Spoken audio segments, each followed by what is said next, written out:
What if I told you that the company behind the radio station you grew up listening to in the car with your parents nearly collapsed completely, wiped out by one single business decision made by people who never even worked there? And what if I told you that same company is sitting behind one of the biggest broadcast deals happening anywhere in the world right now, this summer, and almost nobody watching it has any idea? Stick around, because this story gets stranger the deeper you go. Before we get into it, if you like finding stories most people never hear about, hit subscribe right now, because I dig up one of these every single week. And I promise you, none of them are the same tired names you have already seen 100 times on this platform. Now, let me take you back. Not to last year, not to 10 years ago, all the way back to 1972 in a small city in Texas, where one man accidentally ended up owning a struggling radio station simply because he had co-signed a bank loan for someone else, and that someone else stopped paying. He knew nothing about radio, so he called up his friend, a local car dealer, and asked him what on earth they should do with it. For years, that one station was all they had. It made a little money. It was nothing special. But something was about to change the entire radio industry, and almost nobody in Washington realized what they were about to unleash.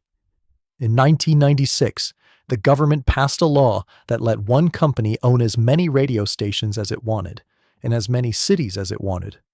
Before that law, a single company could barely own more than a couple dozen stations nationwide.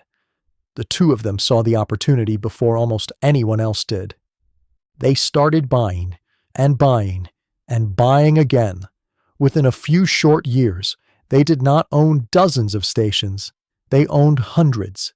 Then, they owned over 1,000.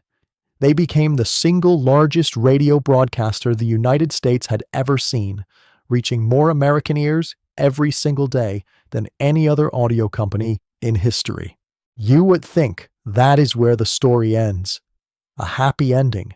A media empire built from one tiny station in Texas. But that is exactly where things start to go wrong. In 2008, right before one of the worst financial crises in modern history, two massive private equity firms decided they wanted in. They took the entire company private in a deal worth nearly $24 billion, one of the largest leveraged buyouts in American corporate history. Here is the part almost nobody talks about. That kind of deal is not paid for with cash sitting in a vault somewhere. It is paid for with debt, loaded directly onto the company itself. For the next decade, that debt sat there like a weight around the company's neck. Interest payments alone were suffocating. Every single dollar the business made went toward keeping up with obligations that had nothing to do with running radio stations or building better technology. Meanwhile, the entire audio industry was changing underneath them. Streaming was rising. Podcasts were becoming a real business. And this company, sitting on top of the largest radio network on Earth, could barely invest in its own future because it was too busy servicing debt from a deal made by people who did not even work there anymore. In 2018, the pressure became too much. The company filed for a form of bankruptcy protection, wiping out billions of dollars in debt in one of the most closely watched restructurings in media history. Thousands of employees held their breath, wondering if the largest radio company in America was simply about to disappear. It did not disappear.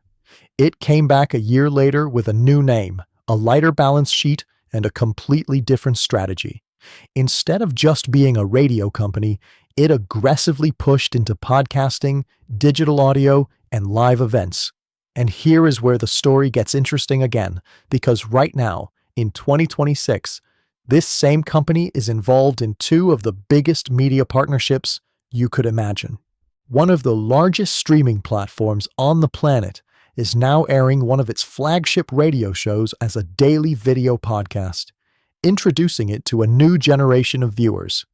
And this summer, this same company is the exclusive English-language audio partner for the biggest sporting tournament on the planet, broadcasting every single match to over 100 of its stations and a streaming app used by tens of millions of people daily. And before I tell you what this company actually is, I want you to think about something for a second. Whatever your guess is right now, it is probably not what you think. The ticker is IHRT. The company is iHeartMedia Incorporated, listed on NASDAQ.